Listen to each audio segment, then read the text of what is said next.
নমস্কার, চেতনার টোকায় আপনাদের স্বাগত। আজ আমরা এমন এক শক্তি নিয়ে কথা বলবো যা ভারতের প্রতিরক্ষা মানচিত্র চিরতরে বদলে দিতে চলেছে। আজ কথা বলছি ডিআরডিওর তুরুপের তাস অগ্নি-6 মিসাইল নিয়ে। আপনারা অনেকেই জানেন অগ্নি-5 মিসাইল ভারতকে এক বিশেষ উচ্চতায় নিয়ে গেছে, কিন্তু অগ্নি-6 মিসাইল হলো অগ্নি-5-এর থেকে এক ধাপ উপরে। এটা শুধু মিসাইল নয়, এটা ভারতের সার্বভৌমত্বের এক নতুন গ্যারান্টি। এখন প্রশ্ন হলো, অগ্নি-6 মিসাইল এর এত গুরুত্বপূর্ণ কেন? প্রথমত, এর পাল্লা বা রেঞ্জ।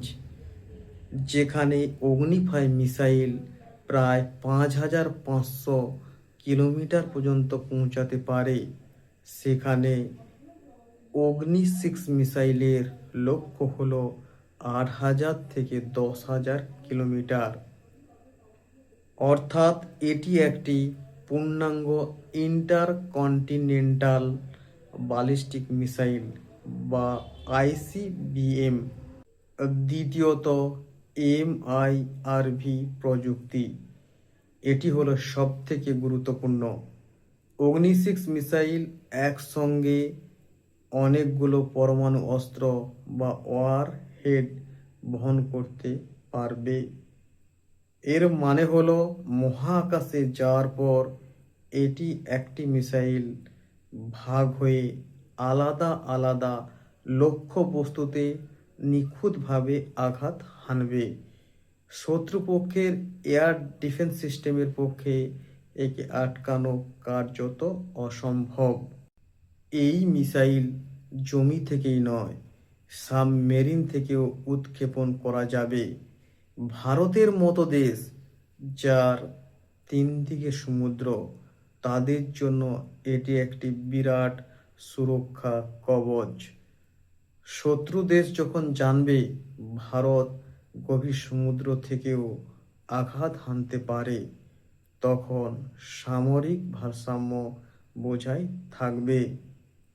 তবে আপনাদের মনে হতে পারে, ভারত কি যুদ্ধের প্রস্তুতি নিচ্ছে?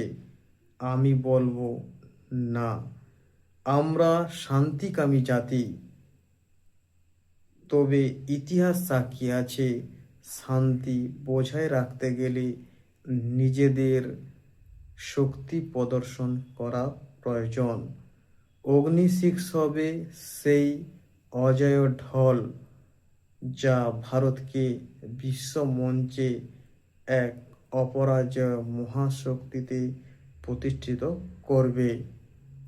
প্রতিরক্ষার এই অগ্রগতি নিয়ে আপনাদের মতামত কি? কমেন্টে জানান। দেখা হচ্ছে পরের ভিডিওটিতে। জয় হিন্দ, বন্দে মাতরম।